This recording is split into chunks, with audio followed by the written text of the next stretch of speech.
Hello friends, welcome back to YB biology classes. आज का हमारा टॉपिक रहेगा ब्लड कोगुलेशन।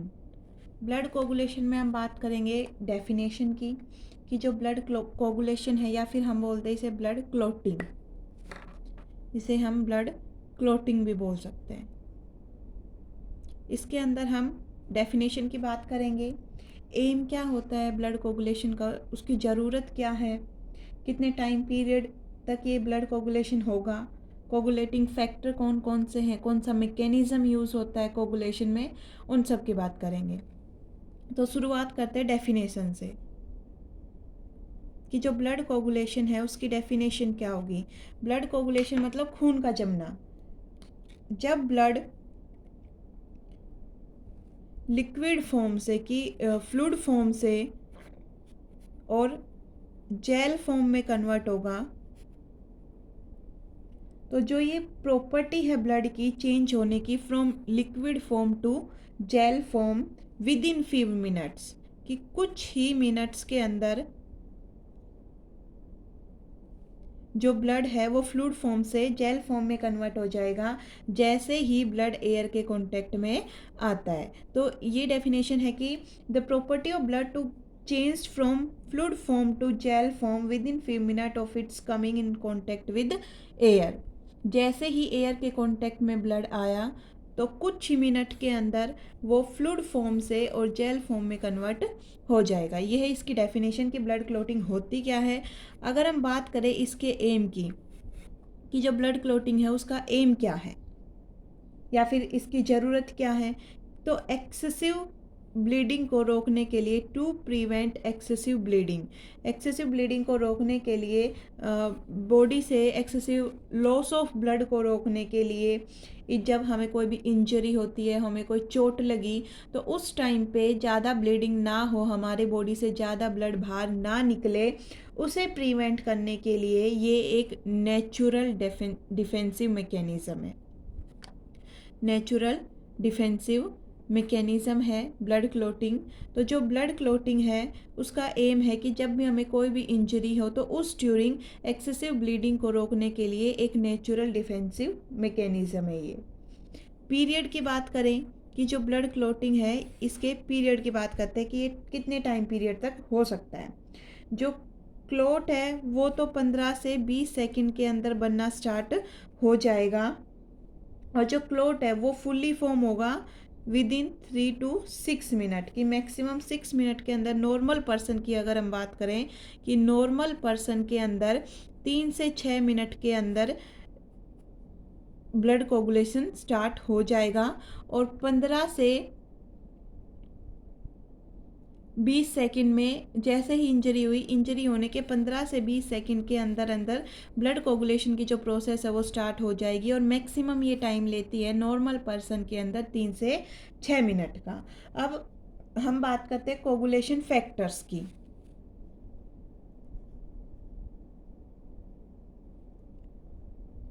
कोगुलेशन फैक्टर्स की बात करें तो ICBC, international commission on blood coagulation 1954 के अकॉर्डिंग 12 कोगुलेटिंग फैक्टर्स इन्वॉल्व होते हैं ब्लड क्लॉटिंग के अंदर, जो कि केमिकली पॉलीपेप्टाइड नेचर के हैं। केमिकली अगर इनके नेचर की बात करें तो ये केमिकली पॉलीपेप्टाइड इन नेचर मिलेंगे। अब वो कौन कौन से हैं एक बार उनकी लिस्ट बना लेते हैं। 1 2 3 4 5 6 7 8 9 10 11 12। इन्हें हम इसी तरीके से रोमन न्यूमेरिकल फॉर्म में ही लिखेंगे। फर्स्ट इज फाइब्रिनोजन, ये आपको याद करने पड़ेंगे सीरीज वाइज। प्रोथ्रोम्बिन, एक दो बार जैसे बार बार इन्हें देखेंगे, रिवाइज करेंगे तो ये आसानी से याद हो जाएंगे। Tissue thromboplastin, calcium ion, labile factor या फिर इसका दूसरा नाम proaccelerin, accelerin, stable factor, या फिर इसका दूसरा नाम pro कन्वर्टीन।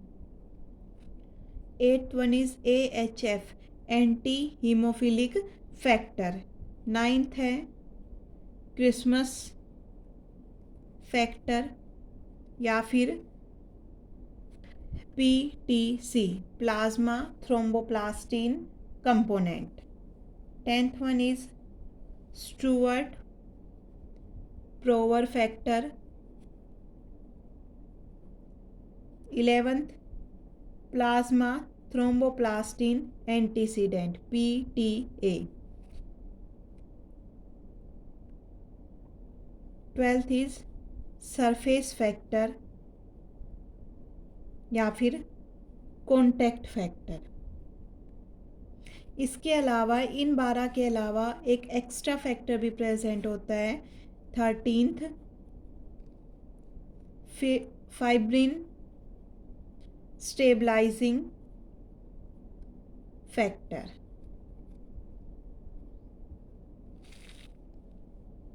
Fibrinogen, prothrombin, tissue thromboplastin, calcium ion, सबसे ज़्यादा कैल्शियम आयन यूज़ होगा। Labile factor proaccelerin, accelerin, stable factor या फिर proconvertin, anti haemophilic factor, Christmas factor या फिर PTC, Stuart Prower factor, plasma thromboplastin antecedent. यहाँ ये plasma thromboplastin component, surface factor या फिर कॉन्टैक्ट फैक्टर, और लास्ट में एक extra factor fibrin stabilising factor. अब एक एक करके इन सब फैक्टर्स के बारे में अगर हम बात करें तो सबसे पहले हम बात करते हैं फाइब्रिनोजन की। जो ये फाइब्रिनोजन है ये एक हाई मोलिकुलर वेट प्रोटीन है जो कि प्लाज्मा के अंदर प्रेजेंट होगा। इसकी क्वांटिटी 100 to 700 mg पर डेसीलीटर ऑफ ब्लड प्रेजेंट होगी। अगर इसकी सिंथेसिस की बात करें तो इसकी सिंथेसिस होती है लीवर में। इसके अलावा ये टोटल प्लाज्मा प्रोटीन का 0.3% कंसिस्ट करेगा। जो ये फाइब्रिनोजन है एक्चुअल में ये एक इनएक्टिव फॉर्म है और ये कैसी है, सोल्यूबल इनएक्टिव फॉर्म है। फाइब्रिनोजन को एक्टिव फॉर्म फाइब्रिन में कन्वर्ट किया जाता है और इसे कन्वर्ट किया जाता है with the help of thrombin की हेल्प से इसे फाइब्रिनोजन को फाइब्रिन इनसोल्यूबल फॉर्म में कन्वर्ट किया जाएगा। तो फाइब्रिनोजन के बारे में हमने क्या देखा कि ये लीवर में सिंथेसाइज होने वाला एक हाई मोलिकुलर वेट प्रोटीन है जो कि प्लाज्मा के अंदर in the quantity of 100 to 700 mg पर डेसीलीटर ऑफ ब्लड प्रेजेंट मिलेगा। It form about 0.3% of plasma protein. Fibrinogen is an inactive protein which is soluble. Fibrinogen को कन्वर्ट किया जाएगा थ्रोम्बिन की हेल्प से फाइब्रिन में, जो कि क्या है, एक इनसोल्यूबल प्रोटीन फॉर्म है। फिर हम बात करें प्रोथ्रोम्बिन की। सेकेंड वन इज प्रोथ्रोम्बिन के बारे में अगर हम बात करें तो जो प्रोथ्रोम्बिन है ये एक inactive plasma alpha 2 globulin protein है। ये ब्लड प्लाज्मा का 0.03% फॉर्म करेगा। ये भी लीवर में सिंथेसाइज होगा इन प्रेजेंस ऑफ विटामिन के की प्रेजेंस में लीवर के अंदर ये सिंथेसाइज होगा। इसकी क्वांटिटी होती है कि 15 mg पर decilitre of plasma. Blood clotting के ड्यूरिंग जो प्रोथ्रोम्बिन है ये कन्वर्ट किया जाएगा थ्रोम्बिन में, और जो थ्रोम्बिन होगा उसके पास प्रेजेंट होंगी proteolytic activities. Third one is tissue thromboplastin. जो टिश्यू थ्रोम्बोप्लास्टिन है एक्चुअल में एक ये लिपो प्रोटीन एंजाइम है, लिपिड और प्रोटीन नेचर का, जो कि ब्लड प्लेटलेट्स और जो इंजर्ड टिश्यू है, जिस टिश्यू को चोट लगी है, वो इसको सिक्रेट आउट करेंगे इन एन इनएक्टिव फॉर्म जिसे हम बोलते हैं प्रोथ्रोम्बोप्लास्टिन फॉर्म में ये प्रेजेंट होगा। इस प्रोथ्रोम्बोप्लास्टिन को एक्टिव थ्रोम्बोप्लास्टिन फॉर्म में कन्वर्ट करते हैं विद द हेल्प ऑफ 5, 10 और 7 एंड फोस्फोलिपिड। 5, 10 और 7 ये वाले 5 labile factor, 10 Stuart Prower factor and 7th stable factor. इनकी हेल्प से थ्रोम्बोप्लास्टिन को थ्रोम्बोप्लास्टिन में कन्वर्ट किया जाएगा। फिर बारी आती है कैल्शियम आयन की। कैल्शियम आयन है मोस्ट ऑफ द स्टेप में जो मैकेनिज्म चलेगा ब्लड कोगुलेशन का, उसके मोस्ट ऑफ स्टेप में जो एक कैल्शियम आयन है ये एज एन एक्टिवेटर काम करता है। ये ब्लड कोगुलेशन के intrinsic pathway as well as extrinsic pathway दोनों में इन्वॉल्व होगा। ये थ्रोम्बोकाइनेज प्रोथ्रोम्बिन एक्टिवेटर की फॉर्मेशन में हेल्प करता है। फिर जो लेबाइल फैक्टर है वो लीवर में सिंथेसाइज होगा। एक्सिलरीन एक हाइपोथेटिकल फैक्टर है जो कि आजकल यूज़ नहीं होता। स्टेबल फैक्टर है वो स्टेबल फैक्टर या फिर प्रो कन्वर्टीन, ये सिंथेसाइज किया जाता है लीवर के अंदर और ये असेंशियल है for the formation of prothrombin activator. Anti haemophilic factor भी लीवर में सिंथेसाइज होता है और इसकी डेफिशिएंसी की वजह से हीमोफीलिया ए नाम की डिजीज़ हो जाती है। रिसेसिव सेक्स लिंक्ड डिजीज़ है हीमोफीलिया। क्रिसमस फैक्टर या फिर पीटीसी ये भी लीवर के अंदर सिंथेसाइज किया जाएगा। इसकी डेफिशिएंसी की वजह से हीमोफीलिया बी होगा और ये हेल्प करता है in the formation of prothrombin activator. फिर स्टुअर्ट प्रोवर फैक्टर है, ये लीवर में सिंथेसाइज होगा। पीटीए लीवर में सिंथेसाइज होगा, इसकी डेफिशिएंसी की वजह से हीमोफीलिया सी होगा। सरफेस फैक्टर ये एक्टिवेटेड कब होगा, जब ये स्किन सरफेस के कांटेक्ट में आएगा और ये प्रोथ्रोम्बिन एक्टिवेटर की फॉर्मेशन में हेल्प करता है। फाइब्रिन स्टेबलाइजिंग फैक्टर एक एक्स्ट्रा फैक्टर है, ये ब्लड की प्लेटलेट से और एक्टिवेटेड थ्रोम्बिन से सीक्रेट किया जाएगा, सिंथेसिस किया जाएगा। ये हेल्प करता है कि जो फाइब्रिन के मोनोमर बने हैं, फाइब्रिनोजन से जब फाइब्रिन बना है तो उसके मोनोमर बने हैं, उन मोनोमर को पॉलीमराइजेशन करके और स्टेबल थ्रेड की फॉर्म में कन्वर्ट करना। इन 13 फैक्टर के अलावा कुछ अदर इम्पोर्टेंट सब्सटेंस भी प्रेजेंट होते हैं, जैसे कि प्रो कोगुलेंट्स जो कि ब्लड कोगुलेशन को प्रमोट करते हैं, एंटी कोगुलेंट्स जो कि ब्लड कोगुलेशन को इनहिबिट करते हैं। तो ये कुछ जनरल था ब्लड कोगुलेशन के बारे में कि ब्लड कोगुलेशन की हमने डेफिनेशन की बात की कि फ्लूइड फॉर्म का जेल फॉर्म में कन्वर्ट होना ब्लड कोगुलेशन है विद इन फ्यू मिनट जब ब्लड एयर के कांटेक्ट में आएगा। इसका एम क्या है कि जब भी हमें कोई भी इंजरी हुई है तो हमारी बॉडी से एक्सेसिव ब्लीडिंग ना हो, ज़्यादा खून बाहर ना निकले, ज़्यादा लॉस ऑफ ब्लड ना हो, उसे प्रिवेंट करने का एक नेचुरल डिफेंसिव मैकेनिज्म है हमारी बॉडी का। पीरियड की बात करें तो जैसे ही इंजरी हुई उसके with in 15 to 20 second blood coagulation start होगा और मैक्सिमम ये नॉर्मल पर्सन के अंदर टाइम लेता है 6 मिनट का। फिर कोगुलेटिंग फैक्टर की बात की हमने, 13 कोगुलेटिंग फैक्टर्स की बात की, एक एक्स्ट्रा फैक्टर 13th वाला 12 मेन है। आईसीबीसी ने 1954 में 14 केमिकली पॉलीपेप्टाइड ये फैक्टर्स के बारे में बताया था। अब हम बात करते हैं मैकेनिज़्म की कि जो ब्लड कोगुलेशन है उसका मैकेनिज़्म कैसे चलता है। मैकेनिज़्म के बारे में अगर हम बात करें मैकेनिज़्म ऑफ ब्लड कोगुलेशन,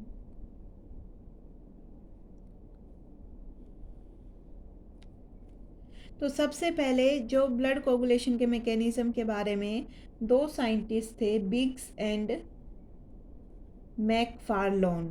कौन थे? बिग्स एंड मैकफार्लोन, जिन्होंने 1966 में मैकेनिज़्म ऑफ ब्लड कोगुलेशन के बारे में सबसे पहले बताया था। इनके अकॉर्डिंग क्या है कि ये जो ब्लड कोगुलेशन है वो एक कैस्केड मैकेनिज़्म है।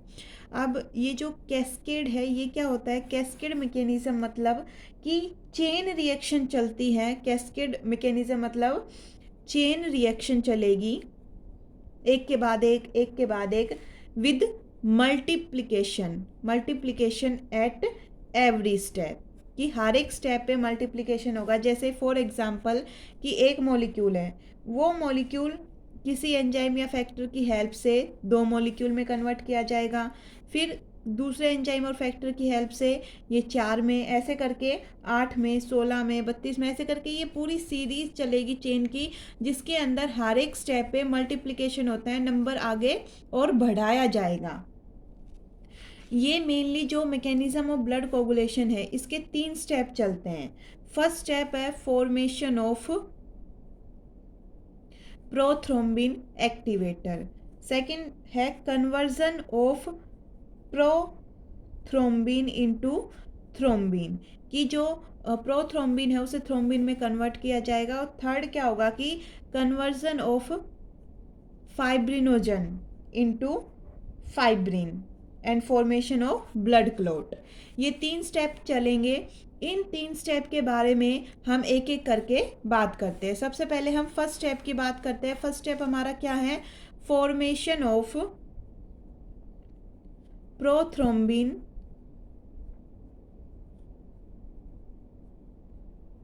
एक्टिवेटर। प्रोथ्रोम्बिन को एक्टिवेट करने वाले प्रोथ्रोम्बिन एक्टिवेटर की फॉर्मेशन कर रहे हैं। इसके अंदर 10th factor, 5th factor, calcium, 4th factor, दूसरे कोफैक्टर, फॉस्फोलिपिड्स, इन सब की हेल्प ली जाती है। लेकिन इन सब में जो 10th फैक्टर है वो सबसे फंडामेंटल फैक्टर है। इसके लिए मेनली 2 पाथवे चलते हैं, 2 वे चलते हैं। एक तो है एक्सट्रेंसिक पाथवे जो कि काफ़ी इम्पोर्टेंट है। ये दोनों एक्सट्रेंसिक पाथवे और इंट्रेंसिक पाथवे, ब्लड कोगुलेशन में जो समझने वाली चीज़ है वो ये 2 पाथवे ही हैं, ये मेन है। बाकी कोगुलेटिंग फैक्टर हैं वो आपको याद करने पड़ेंगे। एक्सटेंसिक पाथवे और इंट्रेंसिक पाथवे ये समझने वाली चीज़ है। जो एक्सटेंसिक पाथवे हैं वो रैपिड पाथवे है, जो कि जिसके अंदर blood clotting with in 15 second के अंदर शुरू हो जाएगी और मतलब कंप्लीट हो जाएगी। ये एक स्लो पाथवे है जिसके अंदर ब्लड क्लोटिंग 1 से 6 मिनट का टाइम लेगी। ये एक्सटेंसिक पाथवे कब स्टार्ट होगा? जब कोई इंजरी हो, या तो ब्लड वेसल को इंजरी हो या फिर ब्लड वेसल के सराउंडिंग टिश्यू को कोई इंजरी हो। और इंट्रेंसिक पाथवे कब स्टार्ट होगा? जब कोई इंजरी होती है खुद ब्लड को और ब्लड या कोलेजन के कांटेक्ट में आता है, तब इंट्रेंसिक पाथवे स्टार्ट होगा। एक्सटेंसिक पाथवे कब स्टार्ट हुआ? जब ब्लड वेसल को या फिर ब्लड वेसल के सराउंडिंग किसी टिश्यू को इंजरी हुई है तो। और इंट्रेंसिक पाथवे कब स्टार्ट होगा? जब ब्लड को खुद या फिर ब्लड कोलेजन के कांटेक्ट में आ जाए, उसकी वजह से इंट्रेंसिक पाथवे स्टार्ट होगा। इसके अंदर 3 फर्दर स्टेप इंक्लूड होंगे। ये इंक्लूड करता है 5 स्टेप को, और ये दोनों ही कैस्केड रिएक्शन को शो करेंगे। फर्दर ये सेकेंडरली एक्टिवेट करेगा इंट्रेंसिक पाथवे को। तो ये एक्सटेंसिक और इंट्रेंसिक पाथवे के कुछ डिफरेंसेस है कि दोनों में क्या डिफरेंस होते हैं। अब जो मेन पाथवे है हम उसकी बात करें तो सबसे पहले हम बात करते हैं एक्सटेंसिक पाथवे की। जो एक्सटेंसिक पाथवे हैं वो 3 स्टेप को इंक्लूड करेगा। जब कोई इंजर्ड टिश्यू है या फिर कोई इंजर्ड ब्लड वेसल है, वो सबसे पहले फर्स्ट स्टेप क्या होगा कि वो सबसे पहले रिलीज आउट करेगी टिश्यू थ्रोम्बोप्लास्टिन को। जो टिश्यू थ्रोम्बोप्लास्टिन है ये है कोगुलेटिंग फैक्टर 3rd। जो ये थ्रोम्बोप्लास्टिन है ये कंसिस्ट करता है लिपोप्रोटीन को प्लस फॉस्फोलिपिड को। ये लिपोप्रोटीन प्लस फॉस्फोलिपिड का एक कॉम्प्लेक्स है। जो ये टिश्यू थ्रोम्बोप्लास्टिन है ये कन्वर्ट करेगा with the help of 7th stable factor. 7th जो स्टेबल फैक्टर है उसकी हेल्प से इनएक्टिव 10th फैक्टर को, कौन सा inactive 10th Stuart Prower factor को एक्टिव स्टुअर्ट प्रोवर फैक्टर में कन्वर्ट करेगा with the help of calcium and 7th factor. तो ये है सेकंड स्टेप। थर्ड स्टेप में क्या होगा कि जो ये एक्टिव 10 है ये क्या काम करेगा? कैल्शियम 4th का यूज़ करेगा, और 5th का, 5th कौन सा है? Labile factor. इनका यूज़ करके 10 को कन्वर्ट किया जाता है प्रोथ्रोम्बिन एक्टिवेटर के अंदर। तो ये है इसका थर्ड स्टेप। तो हमने देखा कि भाई सबसे पहले जो भी इंजर्ड टिश्यू है या फिर जो ब्लड वेसल है उससे रिलीज हुआ थर्ड फैक्टर। तो इसके अंदर कौन कौन से फैक्टर यूज अप हो रहे हैं, हम उसकी एक लिस्ट बना लेते हैं कि थर्ड फैक्टर जो टिश्यू थ्रोम्बोप्लास्टिन है वो लिपोप्रोटीन फोस्फोलिपिड का एक कॉम्प्लेक्स है। ये इसके अंदर क्या किया जाएगा कि सेकंड स्टेप में इस थर्ड फैक्टर का यूज करके जो इनएक्टिव 10 है उसको एक्टिव 10 में with the help of calcium and seventh factor stable factor, तो इसके अंदर सेवंथ और फोर्थ फैक्टर का यूज हुआ। फिर जो 10th फैक्टर है जब वो एक्टिवेट होगा तो वो फोर्थ एंड फिफ्थ फैक्टर का यूज करके और थ्रोम्बिन एक्टिवेटर में कन्वर्ट किया जाएगा। इसे एक सीरीज से लिखते हैं कि 3, 4, 5, 7 एंड 10 ये फैक्टर इन्वॉल्व हुए हैं एक्सट्रिंसिक पाथवे में। कौन कौन से? 3, 4, 5, 7 एंड 10। अब हम बात करते हैं इंट्रेंसिक पाथवे की। तो ये था एक्सट्रिंसिक पाथवे, 3 स्टेप की प्रोसेस है। इंट्रेंसिक पाथवे की बात करें तो जो इंट्रेंसिक पाथवे है वो कैसा है? 5 स्टेप प्रोसेस है। ये इंट्रेंसिक पाथवे कब शुरू होगा? जब ब्लड को खुद इंजरी होगी या फिर जो ब्लड है वो एक्सपोज हो, वो कॉन्टेक्ट में आए कोलेजन के। तो ये भी थर्ड फैक्टर टिश्यू थ्रोम्बोप्लास्टिन को एक्टिवेट करेगा। जो थर्ड फैक्टर है वो क्या काम करता है कि जो 12th फैक्टर है सरफेस फैक्टर इनएक्टिव फॉर्म में है उसे कन्वर्ट करेगा एक्टिव 12th फैक्टर में। जो ये एक्टिव 12th फैक्टर है ये फर्स्ट स्टेप हो गया। Active 12th factor further second step में फ्रिट्जर्स फैक्टर की प्रेजेंस में ये करता है 11th को जो पीटीए है इनएक्टिव पीटीए को 11th को एक्टिव पीटीए या फिर एक्टिव 11th फैक्टर में। थर्ड स्टेप में क्या किया जाएगा कि जो 9th फैक्टर है पीटीसी 9th फैक्टर को कैल्शियम 4th फैक्टर की हेल्प से कन्वर्ट किया जाता है एक्टिव 9th फैक्टर में। ये यहाँ पर इनएक्टिव फॉर्म में है। फिर फोर्थ स्टेप में क्या किया जाएगा कि एंटी हीमोफिलिक फैक्टर की हेल्प से जो 10th है inactive 10th Stuart Prower factor inactive उसे एक्टिव 10th के अंदर कन्वर्ट किया जाएगा। और जैसा हमने एक्सटेंसिक में पढ़ा था वही लास्ट स्टेप सेम चलेगा कि फिफ्थ स्टेप में क्या होगा कैल्शियम आयन और लेबाइल फिफ्थ फैक्टर का यूज़ करके प्रोथ्रोम्बिन एक्टिवेटर की फॉर्मेशन की जाती है। तो ये एक कैस्केड पाथवे है कि जब यहाँ ये एक चेन में प्रोसेस चल रही है और धीरे धीरे जो नंबर ऑफ मॉलिक्यूल है कि जो नंबर ऑफ मॉलिक्यूल है वो यहाँ यहाँ यहाँ ये इंक्रीज़ किए जाएंगे।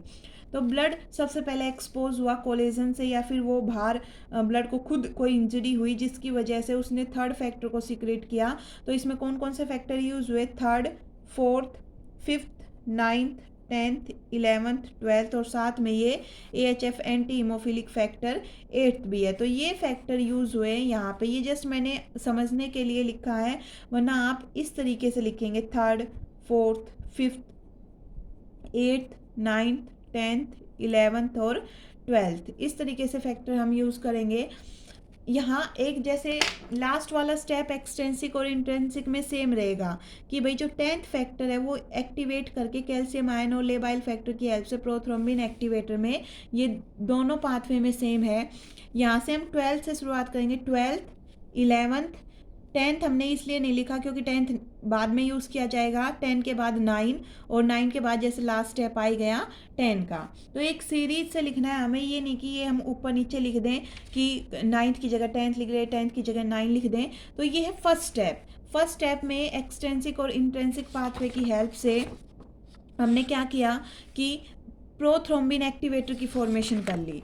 अब जो सेकंड स्टेप है, सेकंड स्टेप क्या है कि कन्वर्जन करना है हमें प्रोथ्रोम्बिन को किसके अंदर? थ्रोम्बिन के अंदर। जो प्रोथ्रोम्बिन है वो एक इनएक्टिव फॉर्म है, इसको प्रोथ्रोम्बिन एक्टिवेटर आएगा कैल्शियम आयन 4th फैक्टर की हेल्प से और एक्टिव थ्रोम्बिन में कन्वर्ट कर देगा। फर्दर जो ये एक्टिव थ्रोम्बिन है ये कोज करता है aggregation and break down of platelet at injured site और इसको हम बोलते हैं पॉजिटिव फीडबैक मैकेनिज्म। जो थर्ड स्टेप है वो है कि जो फाइब्रिनोजन है इनएक्टिव फाइब्रिनोजन है उसे एक्टिव फाइब्रिन में कन्वर्ट करेगा कौन? ये थ्रोम्बिन। जो ये थ्रोम्बिन है ये आएगा और इनएक्टिव फाइब्रिनोजन को एक्टिव फाइब्रिन में कन्वर्ट करेगा। ये इनसोल्यूबल है, मोनोमेरिक फॉर्म में है, ये सोल्यूबल है। ये क्या काम करता है, जो थ्रोम्बिन है ना, ये एक प्रोटीन एंजाइम है। ये 4 लो मोलिकुलर वेट के पेप्टाइड को रिमूव करने का काम करेगा। फिर जो ये फाइब्रिन है, इसका पॉलीमराइजेशन किया जाएगा 13th फैक्टर की हेल्प से, फाइब्रिन स्टेबलाइजिंग फैक्टर की हेल्प से, और फाइब्रिन थ्रेड की फॉर्मेशन की जाती है।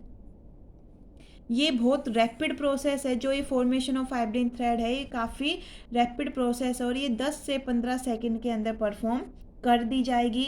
जो फाइब्रिन थ्रेड के पॉलीमराइजेशन की वजह से इस तरीके का मैस लाइक स्ट्रक्चर बनता है, जो कि ब्लड जब यहाँ से जाएगा तो उसमें से ब्लड सेल को, प्लेटलेट को यहाँ रोक लेंगी, इस जाली में अपने इस मैस लाइक स्ट्रक्चर में फंसा लेंगी और फॉर्मेशन करते हैं क्लोट का। तो जो ये क्लोट है, ये क्लोट सॉफ्ट क्लोट होगा और हार्ड क्लोट होगा। दो तरीके का क्लोट होता है। जो सॉफ्ट क्लोट है वो बिगनिंग में बनना शुरू होगा, कि बिगनिंग के अंदर क्या है, सॉफ्ट क्लोट की फॉर्मेशन होती है जब जो ये फाइब्रिन के मोनोमर हैं वो फाइब्रिन थ्रेड की फॉर्म में जब ज्वाइन हो रहे हैं, तो उस टाइप पे वीक नॉन कोवलेंट बॉन्ड बनेंगे, हाइड्रोजन बॉन्ड बनेंगे, और ये जो थ्रेड्स है वो क्रॉस लिंक्ड नहीं है। इस तरीके से ये आपस में ऐसे क्रॉस लिंक्ड नहीं है। हार्ड कोट में क्या किया जाएगा कि कुछ मिनट के बाद में, सॉफ्ट क्लोट बनने के कुछ मिनट के बाद ही, जो 13 फैक्टर है वो एक्टिवेट कर दिया जाएगा, और ये स्टिमुलेट करता है कि जो ये वीक नॉन कोवलेंट बॉन्ड है इनको कन्वर्ट करेगा स्ट्रॉन्ग कोवलेंट बॉन्ड में, और जो आपस में थ्रेड्स के बीच में क्रॉस लिंकिंग करवाने लगेगा और डाइसल्फाइड बॉन्ड की फॉर्मेशन करने लगेगा बिटवीन फाइब्रिन थ्रेड्स, जिसकी वजह से जो क्लोट है वो कैसा बन जाएगा, हार्ड क्लोट बन जाएगा। अब हम बात करते हैं रोल ऑफ सेरोटोनिन। जो एक क्रॉस लिंकिंग है, कि यहाँ पर क्रॉस लिंकिंग प्रेजेंट नहीं थी, यहाँ पर क्रॉस लिंकिंग प्रेजेंट है, वो ट्रांस अमाइडेज एंजाइम की हेल्प से की जाती है। ये जो ट्रांस अमाइडेज एंजाइम है ये NH3 रिलीजिंग एंजाइम है। रोल ऑफ सेरोटोनिन की हम बात करें ब्लड क्लोटिंग के अंदर, तो जो सेरोटोनिन है वो एक लिपो प्रोटीन सब्सटेंस है। ये सीक्रेट कौन करेगा, पहला इसे सीक्रेट करेंगे dense granules of platelets, platelets के डेंस ग्रैन्यूल्स, दूसरा जो आर्जेंटिफेरिन सेल्स हैं वो, और तीसरा मास्ट सेल। आर्जेंटिफेरिन सेल्स हैं वो क्रिप्ट्स ऑफ लेबरक्वेन इंटेस्टाइनल म्यूकोसा के बेस पे प्रेजेंट होती हैं। तो ये 3 प्लेटलेट, आर्जेंटिफेरिन सेल, मास्ट सेल, ये 3 इसे सीक्रेट करेंगी। जो सेरोटोनिन है वो एक लिपोप्रोटीन है, ये एक highly vaso powerful vaso constrictor है। ये ब्लड वेसल को कॉन्स्ट्रिक्ट करेगा, मतलब जो ब्लड वेसल है उसके डायमीटर को कम करने का काम करता है। अगर डायमीटर इतना है तो उसे इतना छोटा कर देगा, डायमीटर को कम करने का काम करता है ये, ताकि जो ब्लड है वहाँ जहाँ क्लोट बना है, अगर क्लोट बनना शुरू हुआ है और ब्लड का फ्लो तेज हुआ तो एक क्लोट उसके साथ फ्लो करके चला जाएगा। With the flowing of blood जो क्लोट है वो वहाँ से बह जाएगा, हट जाएगा। तो इस चांस को कम करने के लिए यहाँ से ये क्लोट है वो स्वेप्ट अवे ना हो, तो ये जो ब्लड वेसल है इसे वैसो कॉन्स्ट्रिक्ट कर दिया जाएगा, इसके डायमीटर को कम कर दिया जाएगा, ताकि जो ब्लड का फ्लो है वो कम रहे। तो ये है ब्लड क्लोटिंग। आई होप आपको समझ आया होगा। अगर किसी के ना भी समझ आए तो आप मुझे कमेंट सेक्शन में बता सकते हैं, मैं इसे फिर से दूसरे तरीके से एक्सप्लेन कर दूंगी। Thank you for watching my videos.